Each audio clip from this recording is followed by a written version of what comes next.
Hello everyone, class 6 heritage math exercise 11, question number 5th of D. Name 3 English alphabet that are vertically symmetrical.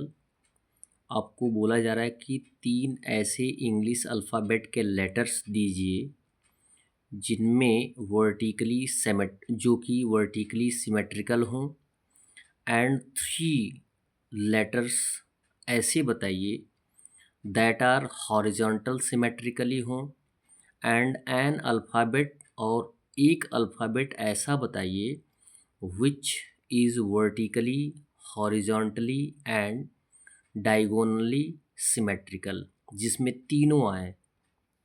First condition क्या दिया गया है?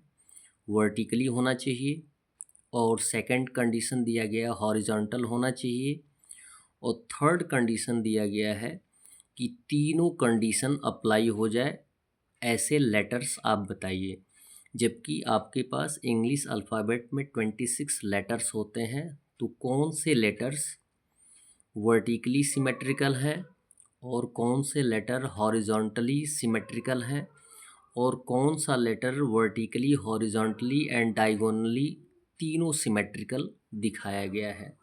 तो इसमें आपको बताया गया है कि वर्टिकली सिमेट्रिकल जो हैं ये 3 लेटर्स आपको बताए गए हैं, ए, एच और आई। ये वर्टिकली सिमेट्रिकल है, ठीक है।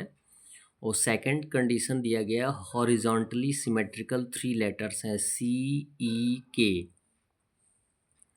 और जो टर्म दिया गया है vertically, horizontally and diagonally symmetrical जो है वो है आपका ओ।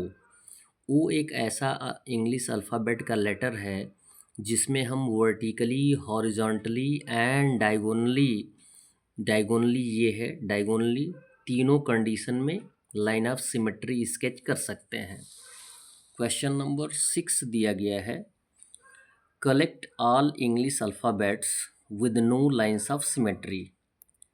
इंग्लिश अल्फ़ाबेट में उन लेटर्स को लिखना है जिसमें कोई लाइन ऑफ सिमेट्री नहीं होती है, जिसमें कंडीशन आपको बता दिया गया F, G, J, L, N, P, R, Z.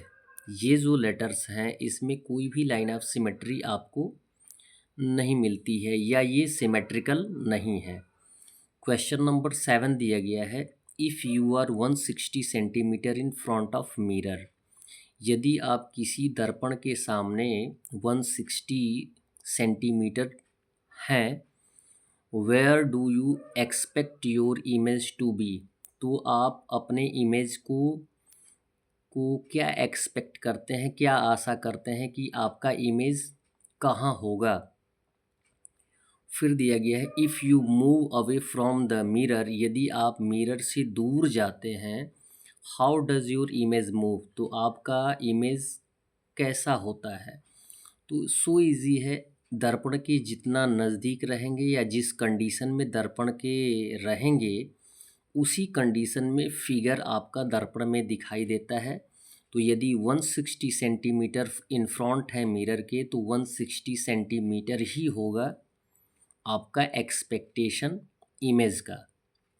तो लिखेंगे if you are 160 centimetre in front of mirror, so you expect your image to be 160 centimetre.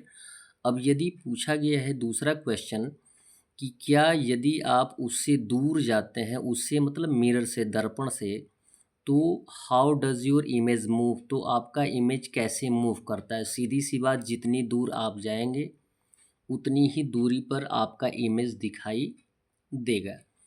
तो लिखा जाएगा if you move away from the mirror your image move backward in the mirror. उसी तरीके से आपका figure भी mirror में पीछे और दूर दिखाई देने लगता है। That's all. वीडियो को लाइक करें और चैनल को सब्सक्राइब करें। धन्यवाद।